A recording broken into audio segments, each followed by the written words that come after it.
Hello बच्चों, I hope आप सभी लोग स्वस्थ होंगे, खुश होंगे और अपने अपने हिसाब से अपनी अपनी क्षमताओं के हिसाब से पढ़ाई भी कर रहे होंगे। अब जब एनटीए ने जेई की डेट्स अनाउंस कर दी हैं और काफ़ी हद तक जो भी कन्फ्यूजन्स थे उसको क्लियर कर दिया है कि हाँ भाई 2 अटैम्प्ट होंगे और दोनों अटैम्प्ट सीबीएसई बोर्ड के जस्ट पहले और बाद होंगे। थोड़ा सा जो बोर्ड वाले बच्चे हैं उनके लिए ज़्यादती है, बट लेट इट बी। जो ज़्यादती सबके साथ होती है वो मुझे कई बार ऐसा लगता है कि नॉर्मलाइज भी हो जाती है। ठीक है, तो चलिए, आपके हाथ में तो सिर्फ और सिर्फ ये है कि आप आने वाले जो 2-2.5 महीने हैं उसको बेस्ट किस तरह से यूज़ कर सकते हैं। जो बच्चा इन 2-2.5 महीने को बढ़िया तरीके से पढ़ेगा, मेहनत करेगा, लगातार वर्क करेगा, वो ऑब्वियस बात है कि अपने पिछले 2-2.5 साल की मेहनत को एक तरीके से पूर्ण रूप दे पाएगा। जिन बच्चों ने बहुत ही बढ़िया तरीके से 2-2.5 साल के अंदर पढ़ाई की हो वो ऑफकोर्स एक अच्छा फिनिश दें। आगे आने वाले जो 50 दिन है, 2 महीने, उसको अच्छे तरीके से यूज़ करें। किसी बच्चे का सिलेबस लेट से 100% कंप्लीट हो चुका है, वो सिर्फ और सिर्फ एडवांस की प्रिपरेशन कर सकता है, कर रहा हो वो ऑफकोर्स, बट हमारे जो कैट्स वाला जो प्रोग्राम है जो सिर्फ और सिर्फ एडवांस का है उसे भी यूज़ कर सकता है। किसी बच्चे को अगर मान लीजिए कि सिर्फ और सिर्फ 1 या 2 टॉपिक कमज़ोर हों, किसी को ऐसा लगता है कि मैं तो 80-90% सिलेबस करके बैठा हूँ, सिर्फ और सिर्फ आखिरी के 2-3 टॉपिक जो हैं, जैसे मान लीजिए कि फिजिक्स की अगर बात करूँ तो सेमीकंडक्टर कम्युनिकेशन सिस्टम, इस तरह के टॉपिक्स ही बचे हुए हैं, तो इनको छोड़ नहीं सकते। इनमें अगर किसी प्रकार कोई डाउट वगैरह हो तो आप हमारे यूट्यूब चैनल्स को भी यूज़ कर सकते हो। आखिरी टाइम के अंदर आप हमारे YouTube चैनल को किस तरह से यूज़ कर सकते हो या फिर हमारे कंपटीशन के फ्री रिसोर्सेज को किस तरह से यूज़ कर सकते हो, इसके बारे में मैं आपके 2-4 मिनट लेना चाहूँगा। सबसे पहली बात तो हमने कुछ दिनों पहले कुछ इंपॉर्टेंट चैप्टर्स के वीडियोस डाले थे जेईई मेन के। कौन सा चैप्टर इंपॉर्टेंट है, कौन सा चैप्टर इंपॉर्टेंट नहीं है, उसमें हमने हमारा थॉट नहीं दिया। हमने ये देखा कि 2013 से लेकर अब तक जो जेईई का पैटर्न जब से चेंज हुआ है, 2013 से जब से पेपर जेईई मेन के लगने स्टार्ट हुए हैं, तब से किन किन चैप्टर्स के सवाल ज़्यादा पूछे गए हैं। जैसे मैथमेटिक्स के अंदर आप लोगों ने नोटिस किया होगा कि 3D एंड वेक्टर्स के सवाल खूब सारे पूछ जाते हैं। फिजिक्स के अंदर छोटे छोटे लेकिन इंपॉर्टेंट टॉपिक अगर देखें तो मॉडर्न फिजिक्स हो गई, कम्युनिकेशन सिस्टम हो गया, ईएम वेव्स हो गई, सेमीकंडक्टर हो गया, इस तरह के टॉपिक्स हैं। और ये जो इंसाइट है, ये पता लग जब ये लगता है कि हाँ भाई जेईई मेन किस किस तरह के सवाल पूछते हैं, इससे इंसाइट पता लगती है कि ऐसा नहीं कि जो बड़ा टॉपिक है और टफ टॉपिक है वही स्कोरिंग है, ऐसा नहीं है। जेईई एडवांस में तो ऐसा ही है। जेईई एडवांस में तो जो मोस्ट 3 इंपॉर्टेंट टॉपिक हैं वो आरबीडी, इलेक्ट्रोस्टैटिक्स और ज्योमेट्रिकल ऑप्टिक्स हैं। यही तीनों सबसे बड़े टॉपिक हैं और यही तीनों सबसे ज़्यादा इंपॉर्टेंट भी हैं। लेकिन जेईई मेन में ऐसा नहीं है, तो इसलिए हमने इस तरह की वीडियोस पहले से ही डाल रखे हैं जिससे आपको आइडिया लग जाए कि मैं एटलीस्ट अगले 2-3 महीने के अंदर इन चैप्टर्स में तो कम से कम किसी भी प्रकार की कमी ना रखूं। ये वीडियोस अगर आपने नहीं देखे हैं तो मैं इस वीडियो के डिस्क्रिप्शन के अंदर उनकी लिंक्स डाल दूंगा, उनको आप देख सकते हो। तो आप अपनी पढ़ाई को इस तरह से अलाइन करें कि उन चैप्टर्स में से कोई चैप्टर ना छोड़ें और उनको तो हमारे यूट्यूब लेक्चर से बड़े आराम से आप देख सकते हो। आपका कोई पुराना बैकलॉग रहा हो तो उसमें भी आप हमारे यूट्यूब चैनल को यूज़ कर सकते हैं। जो बच्चा मॉक टेस्ट देना चाहता है उसको बता दें कि हमने पिछले 2-3 साल के जितने भी जेईई मेन के पेपर थे वो सारे के सारे मॉक टेस्ट के फॉर्म के अंदर हमारी कंपटीशन डिजिटल की ऐप पर डाल दिए, तो आप उनको यूज़ कर सकते हो।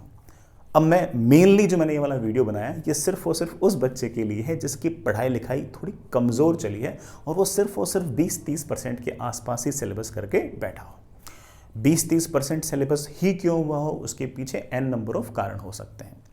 हो सकता है कि उसने काफ़ी हेफाजत तरीके से तैयारी की हो सकता है कि उसने जेईई की प्रिपरेशन ना की हो, सिर्फ और सिर्फ बोर्ड की प्रिपरेशन की हो सकता है कि वो बार बार टू एंड फ्रो मोशन किया हो, कभी इस सोर्स से पढ़ा हो, कभी उस सोर्स से पढ़ा हो, उसने बार बार लगातार सोर्सेज चेंज किए हों, बार बार बुक्स चेंज की हो, बार बार स्टडी मटेरियल चेंज किया हो और वो कभी भी एक जगह स्टिक ना हुआ हो, वो इनडिसाइजिव रहा हुआ। ये भी कारण हो सकता है कि बच्चा मक्कार हो। ठीक है, तो कुछ भी कारण रहा हो जिस कारण से हो सकता है कि 2 साल की पढ़ाई के बावजूद उसके सिर्फ और सिर्फ 20%, 10%, 30% के आसपास ही सिलेबस कंप्लीट हुआ हो, वो बच्चा अगले 2-2.5 महीने को किस तरह से यूज़ करके एक डिसेंट एनआईटी, एक डिसेंट ब्रांच ला सकता है, इस बात को हम हल्का सा डिस्कस करेंगे। सबसे पहले मैं ये बता दूं कि वो हमारे किस तरह से फ्री रिसोर्सेज को यूज़ कर सकता है। वो पहले हमारे वो वीडियोस देखें जिसमें मैंने बताया है कि यार कौन से जो चैप्टर हैं वो इसेंशियल हैं और जिनके सवाल थोड़े से ज़्यादा पूछते हैं, उन चैप्टर्स को तो एटलीस्ट हमारे यूट्यूब चैनल से करें। जब भी वो इन चैप्टर्स को निपटा लें, जब भी एक बार सिलेबस कंप्लीट हो जाए तो हमारी कंपटीशन डिजिटल की जो ऐप है उस पर वो मॉक टेस्ट दे और उससे वो, मुझे ऐसा लगता है कि एग्ज़ाम के लिए ठीक ठाक प्रिपेयर हो जाएगा। लेकिन ये बातें उस बच्चे के लिए हैं जिसमें एक सेल्फ डिसिप्लिन हो, जिसे मतलब पुश करने की जरूरत न हो, जो अपने आप ही पढ़ रहा हो। ठीक है, ऐसा बच्चा हो सकता है, अभी भी ऐसा बच्चा हो सकता है कि जिसे पुश की जरूरत ना हो, जो अपने आप पढ़ सके। जो अपने आप बच्चा पढ़ सकता है वो हमारे YouTube channel plus competition digital पर फ्री के अंदर जो मॉक टेस्ट पढ़े हैं पिछले 3 साल के, उनको दे के बड़े आराम से इत्मीनान से अच्छी खासी पढ़ाई कर सकता है। और जो उसकी मतलब अभी स्टैंडिंग हो सकता है कि 300 में से 80 नंबर लाने वाली हो, उसको बड़े आराम से 80 से 150 160 तक भी बड़े आराम से लेके जा सकता है। 80 नंबर पर जो ब्रांच और जो कॉलेज हमें मिलेगी और 160 या 150 नंबर पर जो ब्रांच और कॉलेज हमें मिलेगी, उसमें ज़मीन आसमान का अंतर है। लेकिन ये जो ज़मीन आसमान का अंतर है, इसे पार तो तभी पा पाओगे ना जब लगातार 2-2.5 महीने पढ़ाई करोगे। तो ये बात उस बच्चे के लिए जो फ्री रिसोर्सेज किस तरह से यूज़ कर सकता है। लेकिन हम सब जानते हैं कि यार ऑब्वियस बात है कि ना, हर बच्चा इस तरह से सेल्फ मोटिवेटेड नहीं होता। मोस्ट ऑफ द बच्चा जिसका अभी तक 20-30% ही सिलेबस कंप्लीट हुआ है, उसके पीछे सबसे बड़ा कारण ये रहा है कि वो थोड़ा सा इनडिसाइजिव रहा है। ऐसा नहीं कि उसकी में क्षमताएं कम हो, बट वो इनडिसाइजिव रहा है। वो कभी भी एक पाथ को पकड़कर चला ही नहीं, वो बार बार लगातार पाथ चेंज करता रहा, बार बार सोर्सेज लगातार चेंज करता रहा, रिसोर्सेज चेंज करता रहा, यूट्यूब चैनल चेंज करता रहा, कोचिंग चेंज करता रहा, टीचर्स चेंज करता रहा, और वो कभी भी एक जगह स्टिक नहीं हुआ। इस कारण से उसकी पढ़ाई कभी एक फाइनल डेस्टिनेशन पर पहुंची नहीं, एंड गेम तक पहुंची नहीं। ठीक है, तो वो थोड़ा सा एक बार थोड़ा सा हो सकता है कि डिसहार्टेंड हो। बट मैं उसे भी कहूँगा कि अगर अभी भी तुम अपने सारे के सारे पत्ते सही तरीके से खेलो, और अगर अगले 2-2.5 महीने तक बहुत ही सिस्टमेटिक तरीके से पढ़ाई करो, तो तुम बड़े आराम से अभी भी एक डिसेंट एनआईटी के अंदर डिसेंट ब्रांच ला सकते हो। इसके लिए हम लोगों ने, ये मैं किन बच्चों की बात कर रहा हूँ, जिन बच्चों में सेल्फ डिसिप्लिन का इशू है और जिनको ऐसा लगता है कि उनका हाथ पकड़ने की ज़रूरत है। जो बच्चा सेल्फ डिसिप्लिन्ड है उसके लिए पहले बोल चुका हूँ कि बेटा हमने वीडियोस बना रखे हैं, कौन से चैप्टर इंपॉर्टेंट है उनको हमारे यूट्यूब चैनल से करें, और ऑब्वियस बात है कि हमारे कंपटीशन डिजिटल में मॉक टेस्ट दे फ्री वाले, कोई दिक्कत नहीं है। बिल्कुल, हम तो we will be more than happy कि कोई बच्चा फ्री में हमसे पढ़ के अच्छी खासी एनआईटी जाए। लेकिन बहुत सारे बच्चे ऐसे होते हैं जिनको तो आगे बढ़ने के लिए कोई ना कोई हाथ पकड़े और एग्जैक्टली बताए कि यार देख, तुझे ये पढ़ना है, फिर ये होमवर्क करना है, फिर इसका डिस्कशन करना है, और हर 7 दिन में टेस्ट देना है। ऐसे तेरे को अगले 2-2.5 महीने निकालने हैं, तब जाके तेरी डिसेंट रैंक आ पाएगी। मोस्टली बच्चे ऐसे होते हैं। तो उन बच्चों के लिए हमने एक छोटा सा क्रैश कोर्स बनाया है, that is competition crash course. हालांकि हमारे लिए, हमारे इस बिजी शेड्यूल के अंदर इस तरह का कॉम्पिटिशन क्रैश कोर्स बनाना हमारे लिए काफ़ी टफ काम है, बट बच्चों की बार बार इस तरह की डिमांड्स आ रही थी कि सर आप भी एक क्रैश कोर्स लेके आओ, because most of the students have faith कि हाँ कंपटीशन जो टीम है it is very experienced and they know exactly कि 2-2.5 महीने के अंदर बच्चा किस तरह से बेस्ट तरीके से कम समय के अंदर अच्छी चीज़ें पढ़कर अच्छे मार्क्स ला सकता हो। तो बच्चे बार बार हमें पिंग कर रहे थे कि सर प्लीज़ प्लीज़ प्लीज़ ऐसा कीजिए। तो हम एक क्रैश कोर्स लेके आए C-Cube नाम से, कॉम्पिटिशन क्रैश कोर्स। आप बेटा इसको C-Cube ही कहना, ठीक है। और इसके अंदर हमारी जो फिलोसॉफी है, मैं पहले इस बात को क्लियर कर दूं कि इस क्रैश कोर्स की फिलोसॉफी ये नहीं है कि हम ये कह दें कि अच्छा भाई हम अब 2-2.5 महीने में आपको इतना पढ़ा देंगे कि आपकी 300 रैंक आ जाएगी। हमारे बस की बात नहीं है, ठीक है। हम ऐसा क्लेम ही नहीं कर रहे। एंड इतने समझदार तो आप भी हो कि अगर कोई ऐसा कहता है कि 45 दिन के अंदर 300 नंबर आ जाएंगे पढ़ने से, तो वो तो झूठ ही है ना यार, ठीक है। मतलब सच बात तो देखो यही है, ठीक है। वो सुनने में अच्छा लग सकता है, लेकिन सच तो ये है कि हमारी जो फिलोसॉफी है वो ये है कि we exactly know it very well, our team competition knows exactly it very well. हम 12-13 साल से 15 साल से पढ़ा के हमें इस बात का एग्जैक्ट आइडिया है कि आखिरी 2-2.5 महीने के अंदर पूरे के पूरे सिलेबस में से कौन सी इंपॉर्टेंट, ईजी और मस्ट चीज़ें बच्चे को करानी है, जिससे बच्चा 300 में से 200 नंबर करने के काबिल हो जाए। मैं पहले इस बात को बोल दूं कि हम कह ही नहीं रहे कि हम 2.5 महीने के अंदर आपको 300 में से 300 नंबर लाने के लिए काबिल बना सकते हैं। अगर आपको लगता है कि कोई आपको सिर्फ और सिर्फ 2.5 महीने पढ़ाकर 300 में से 300 नंबर लाने के काबिल बना सकता, तो आपको वहीं जाना चाहिए। हम नहीं कर सकते, हमारी तो कुछ ना कुछ मजबूरियां हैं। हमारे पास इतनी ही क्षमता है कि हम सिर्फ और सिर्फ 300 में से 200 नंबर का पेपर आपका देखा हुआ हो, आपका पढ़ा हो, इस काबिल आपको बना सकते हैं। उस 200 में से आप कितना ले पाओगे ये तो आप पर डिपेंड करता है, आपकी क्षमताओं पर डिपेंड करता है, आपके फोकस पर डिपेंड करता है, आपकी इंटेंसिटी पर डिपेंड करता है, आपने कितना समय दिया है उस पर डिपेंड करता है। I hope you get the point. तो हमारी फिलोसॉफी जो है वो सिर्फ और सिर्फ ये है कि जो पूरा का पूरा जेई सिलेबस अगर हम 11th 12th 12th क्लास वाले बच्चों को पढ़ाते हैं तो लगभग 1100 घंटे के आसपास के लेक्चर्स होते हैं, उसको ऑफ कोर्स 2.5 महीने के अंदर कंप्लीट नहीं कराया जा सकता। अगर किसी बच्चे को 300 में से 300 नंबर चाहिए, ऑल इंडिया रैंक 1 चाहिए, वो तो ऑब्वियस बात है, लगातार 2 साल से लगा हुआ है, पढ़ रहा है, मेहनत कर रहा है। लेकिन उसकी बात तो अलग होगी। जो 2-2.5 महीने के अंदर जो बच्चा सिर्फ और सिर्फ 20% सिलेबस कंप्लीट करके बैठा है और उसे ऐसा लगता है कि सर मैं तो है ना सिर्फ और सिर्फ 80 नंबर 70 नंबर के आसपास ही स्टैंड करता हूँ, किसी तरीके से मेरे 150-160 मार्क्स के आसपास आ जाए, उसके लिए हमने स्पेसिफिकली ये वाला कोर्स डिज़ाइन किया है। और हमारी टीम कोऑपरेटिव इस बात का खास तौर से ध्यान रखा है, हमने काफ़ी सारा समय इस बात में इन्वेस्ट किया है कि हम इस कोर्स को इस तरह से डिज़ाइन करें कि बच्चा आराम से, इत्मीनान से सिर्फ और सिर्फ जो चीज़ें ज़्यादा स्कोरिंग हैं और कम समय के अंदर ज़्यादा मार्क्स का जुगाड़ करने वाले जो टॉपिक्स हैं उनको करें, और जिन सवालों में, जिन सिचुएशंस में टफनेस है, जिन टॉपिक्स में, सब टॉपिक्स में टफनेस ज़्यादा है और मार्क्स कम है, उनको वो अवॉइड करके धीरे धीरे धीरे आगे बढ़े। कोई भी सिचुएशन ऐसी हो जो उसको, कोई भी सवाल ऐसा हो, कोई सब टॉपिक ऐसा हो जो एक तरह का हिंड्रेंस क्रिएट करता हो उसके मन में, उसको हम अवॉइड करें और सिर्फ और सिर्फ उसे किसी तरीके से 200 नंबर का पेपर अटेम्प्ट कराने के काबिल बना दें। ये हमारी सारी फिलोसॉफी है, क्योंकि मुझे इस बात का एहसास है कि 300 नंबर के पेपर में जो 200 नंबर का आसान पेपर पूछा जाता है उसके लिए अगर x मेहनत करनी होती है ना, तो बाकी के जो 100 नंबर लाने होते हैं ना उसके लिए 5x मेहनत करनी पड़ती है।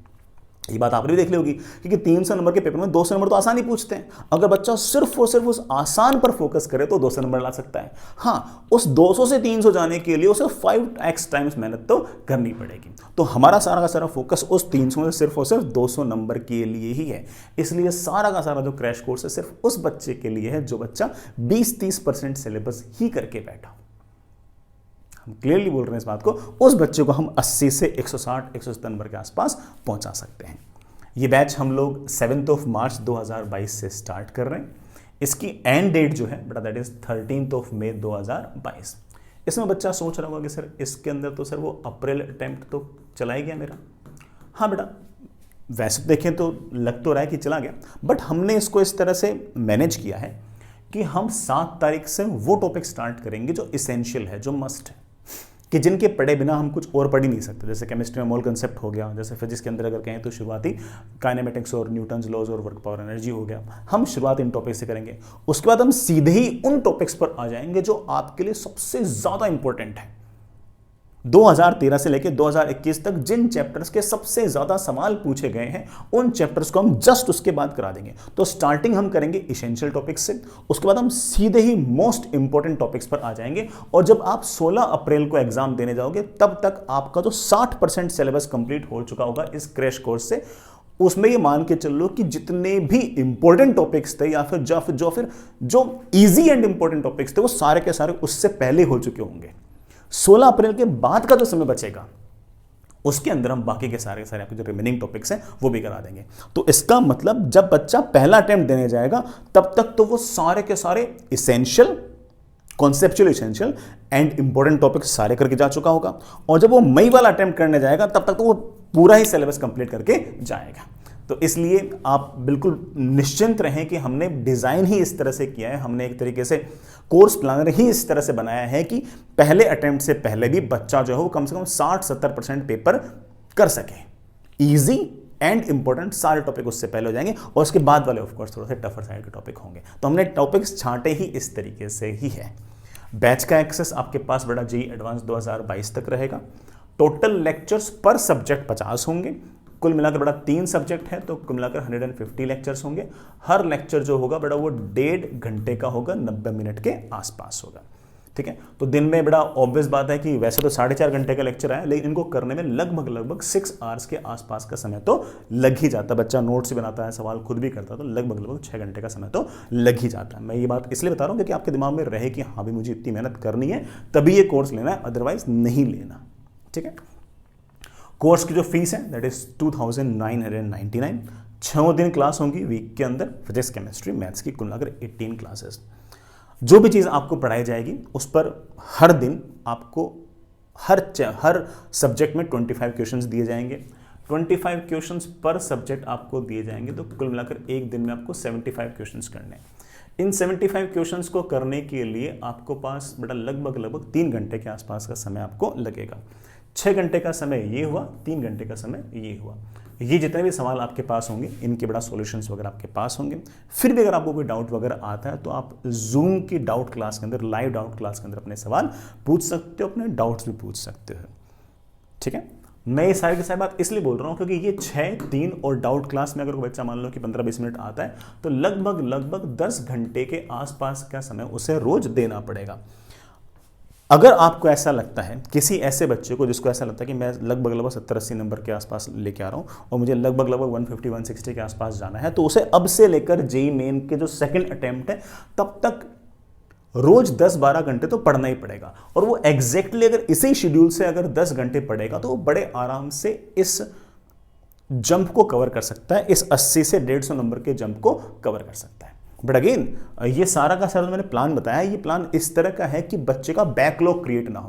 क्योंकि अभी जो बच्चा 2 साल की पढ़ाई के बावजूद भी अगर मान लीजिए कि 20% मार्क्स लेके बैठा है ना, वो बच्चा वही है जिसका बार बार बैकलॉग क्रिएट हुआ है। अगर बच्चा 10 घंटे पढ़ेगा ना तो उसका बैकलॉग क्रिएट नहीं होगा। उसे करना क्या है, क्लास अटेंड करनी है, क्लास अटेंड करने के बाद होमवर्क करना है, होमवर्क में कुछ सवाल फंस गए तो उनके सॉल्यूशंस देखने हैं, और उसमें से भी कोई फंस गया तो डाउट क्लास लेनी है। That's it. 6 दिन सिर्फ ये वाला काम करना है, और 7वें दिन उसे सिर्फ और सिर्फ हमारे कंपटीशन के जेईई मेन के टेस्ट देने। ये जो जेईई मेन के टेस्ट होंगे ये न्यू पैटर्न टेस्ट होंगे, मतलब बेटा न्यू पैटर्न में जो आपके न्यूमेरिकल वैल्यू क्वेश्चंस हैं वो इंटीजर्स होंगे और उनमें भी नेगेटिव मार्किंग होगी, जैसा इस साल जेईई इंप्लीमेंट करने वाला है।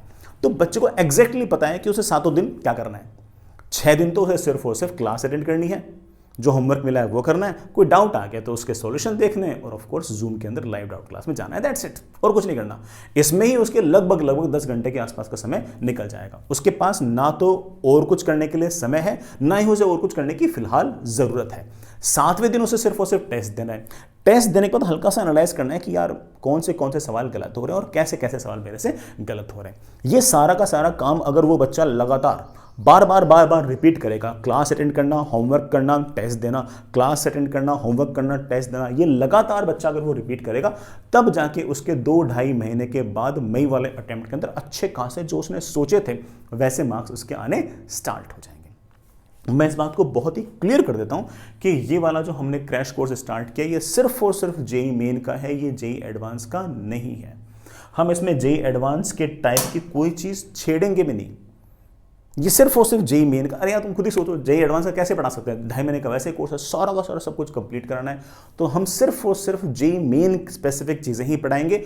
उसमें से भी कौन सी चीज पढ़ानी है, कौन सी चीज छोड़नी है, ये भी हम डिसाइड करेंगे। आपको दिमाग लगाने की जरूरत नहीं है। अगर आपके दिमाग लगाने से बात बनती तो ऑफ कोर्स बड़ा 2 साल पढ़ने के बावजूद 20 या 30% सिलेबस नहीं होता। तो आपको विश्वास करना पड़ेगा कि जो कंपटीशन की टीम है they exactly know it very well कि what to teach, when to teach, how to teach, who will teach. हम पर छोड़ दो सब कुछ।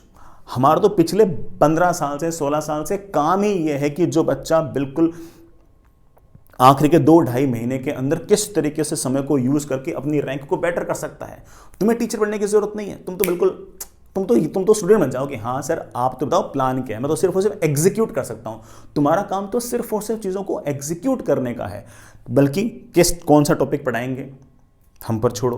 मैंने क्लियर कर दिया, इसेंशियल एंड इंपॉर्टेंट पहले पढ़ाएंगे और बेटा ऑफ कोर्स रिमेनिंग हम बाद में पढ़ाएंगे। हर टॉपिक के अंदर से भी ऑब्वियस बात है कि हर चैप्टर में हम हर चीज तो नहीं पढ़ा सकते। मैंने पहले बोल दिया 300 नंबर तो प्लान ही नहीं है, 300 नंबर तो टारगेट ही नहीं इस क्रैश कोर्स का। हमारा तो टारगेट ही 200 नंबर है। वो टॉपिक, वो सब टॉपिक, वो क्वेश्चन जो टफ है, ज्यादा समय लेगा और जिसके पूछने की संभावना कम है, हम शोर उसको छोड़ेंगे। और कौन सा टॉपिक टफ है, कौन सा टॉपिक बच्चों को कम समझ में आता है, कौन सा टॉपिक ऐसा है जो समझने में बच्चों को टाइम लगता है, और किस टॉपिक के सवाल की पूछने की प्रोबेबिलिटी सबसे कम है, वो तो हम बताएंगे। हमें एग्जैक्टली पता है कि कौन सा टॉपिक में सवाल सही करने के लिए ज्यादा समय देना पड़ता है। हम आज इस बात को बोल रहे हैं कि हम तो उसको छोड़ देंगे। हमारा तो एक्सपीरियंस यही तो तुम्हारे काम आएगा। तुम अगर पता करने लगे कि कौन सा टॉपिक आसान है, कौन सा टॉपिक टफ है, तुमसे नहीं हो पाएगा। हमें तो पता है कि हाँ भाई ये चीज़ समझने में टाइम लगता है, ये चीज़ समझने में कम टाइम लगती है। जो चीज़ें समझने में कम समय लेती हैं और ज़्यादा नंबर हमें गार्नर कर सकती हैं, हम उन टॉपिक्स पर ज़्यादा ध्यान देंगे और कुछ टॉपिक्स ऑब्वियस बात है कि हम छोड़ेंगे। हमने शुरुआत में बोल दिया कि हमारा टारगेट इसमें 300 नंबर है ही नहीं। 300 नंबर के लिए 2 साल पढ़ना पड़ता है। अगर 300 नंबर तुम्हें लगता है कि 45 दिन में, 50 दिन में पढ़कर कहीं से तुम ला सकते हो, तो आपको बड़ा वहीं एडमिशन लेना चाहिए। हम तो साफ साफ बोल रहे हैं कि हम तो सिर्फ और सिर्फ 100 नंबर छोड़कर जो 200 नंबर है उसी को टारगेट कर रहे हैं, क्योंकि वो 200 नंबर लाना आसान है। बाकी 100 नंबर लाने के लिए उसके मुकाबले 5 गुना एफर्ट लगाना पड़ेगा। अरे भाई वो 5 गुना एफर्ट लगाने के लिए समय थोड़ी बचा है। ये एफर्ट, ये 200 नंबर लाने के लिए जो एफर्ट लगाने के लायक, अगर मैं उसमें एफर्ट लगाऊंगा तो मेरे वो 200 नंबर आ सकते हैं। तो हमारा सारा जो फिलोसॉफी है वही यही है कि हम तो सिर्फ और सिर्फ उन 200 नंबर पर जो ईजी हैं उनको टारगेट कर रहे हैं। तो आप इस बात पर थोड़ा कम दिमाग लगाइएगा कि हाँ सर ना क्या पढ़ाओगे, कब पढ़ाओगे, हमने सब सोच रखा है। कंपटीशन की जो टीम है वो आपको इस तरह से पढ़ाएगी, सारे के सारे टीचर इस तरह से, मतलब ये मान के चल लो कि हमने सारा प्लान बड़े आराम से बना रखा है। कौन टीचर पढ़ाएंगे, कब पढ़ाएंगे, कौन सा टॉपिक पढ़ाएंगे, कब कौन सा पहले पढ़ाएंगे, कौन सा बाद में पढ़ाएंगे, कौन सा छोड़ेंगे, कौन से पे ज़्यादा स्ट्रेस देंगे, ये सब हम पे छोड़ दो, ये सब हम पे छोड़ दो। अब आप है ना, अब वो वाला समय गया कि हम अब जज करें और एक्सपेरिमेंट करें। अब एक्सपेरिमेंट करने का समय बचा ही नहीं है। 2 साल से एक्सपेरिमेंट करते करते तो ऑफकोर्स 20% सिलेबस हुआ है। तो एक्सपेरिमेंट करने का समय जा चुका है। अब तो सिर्फ और सिर्फ डिसीजन लेने का समय आ गया है। और ऐसे में जिन जिन बच्चों को कॉन्फिडेंस हो कि हाँ भाई कंपटीशन की जो टीम है हमें उसमें पूरा भरोसा है, वो लोग बढ़िया तरीके से जानते हैं कि कौन सा टॉपिक कब पढ़ाना है, कैसे पढ़ाना है, तो वो इस कोर्स को ज्वाइन कर सकता है। जिनको कॉन्फिडेंस ना हो वो ऑफकोर्स बड़ा जैसे पढ़ते हैं वैसे पढ़ते रहें। ठीक है, मैं फिर इस बात को बोल रहा हूं कि हम 300 नंबर टारगेट नहीं कर रहे हैं इस क्रैश कोर्स में। हम तो सिर्फ और सिर्फ 200 नंबर ही टारगेट कर रहे हैं। जो बच्चा 200 नंबर के लिए पढ़ाई कर रहा हूं, सिर्फ और सिर्फ वही बच्चा इसमें है। जो 300 नंबर टारगेट कर रहा है वो तो ऑफकोर्स बड़ा पहले से सारी पढ़ाई करके बैठा ही है। मैंने शुरुआत में इस बात को बोल दिया था। ठीक है बच्चों, मैं इसमें एक बात और भी कहना चाहूँगा कि जैसे ना कई बच्चों में क्षमताएं बहुत ज़्यादा होती हैं, अच्छी क्षमताएं होती हैं, बट वो लाइफ में सिर्फ और सिर्फ कई बार इस कारण से भी अच्छा नहीं कर पाते क्योंकि वो क्रिटिकल मोमेंट पर इनडिसाइसिव हो जाते हैं। वो डिसीजन नहीं ले पाते कि उन्हें एग्जैक्टली क्या करना है। क्षमताएं उनकी अच्छी होती है। जैसे फॉर एग्जांपल मान लीजिए कि आपके पास बड़ा कोई रैबिट है, ये सड़क है, रैबिट जो है वो इस सड़क को पार करना चाहता है और इधर से मान लीजिए कोई बाइक आ रही है। अब रैबिट में क्षमता तो इतनी अच्छी है, मतलब रैबिट में ऑफकोर्स इतनी स्पीड है कि वो बड़े आराम से इस सड़क को बड़े सेफली क्रॉस कर सकता है। ठीक, वो बड़े आराम से इस मोटरसाइकिल को चकमा देके बड़े आराम से सड़क को क्रॉस कर सकता है। ये रैबिट उस मोटरसाइकिल से टक्कर सिर्फ और सिर्फ तब करेगा जब बीच में कहीं पहुंचने के बाद वो इनडिसाइसिव हो जाए, वो डिसाइड ही नहीं कर पाए कि उसे आगे जाना है या पीछे जाना है। अगर उसने सोच लिया होता कि आगे जाना है तो फटाक से निकल जाता, सट से निकल जाता, क्योंकि उसमें उतनी कैपेबिलिटीज थी। लेकिन उसने एन मौके पर ढंग से डिसीजन नहीं लिया। वो एक बार थोड़ा सा पॉज ले लिया उसने। वो जो पॉज लेना था वही उसके हार्म का बेसिक कारण है। तो हो सकता है कि आप में क्षमताएं अच्छी खासी हों लेकिन आप एन मौके पर डिसीजन ना ले पाएं। तो ऐसे में डिसीजन मेकिंग एबिलिटीज काउंट्स।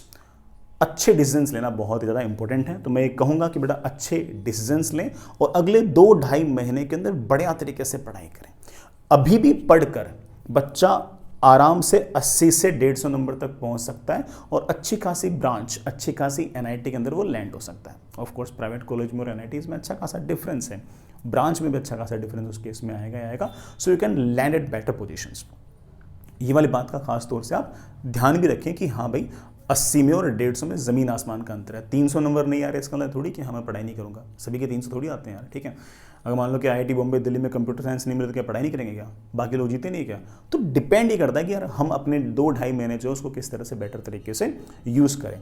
छोटे छोटे स्टेप्स लें, है ना, बहुत ज़्यादा लंबा ना सोचें, छोटे छोटे स्टेप्स लें और आप सिर्फ और सिर्फ अपनी जो एग्जीक्यूशन वाला जो पार्ट है उस पर फोकस ज़्यादा करें।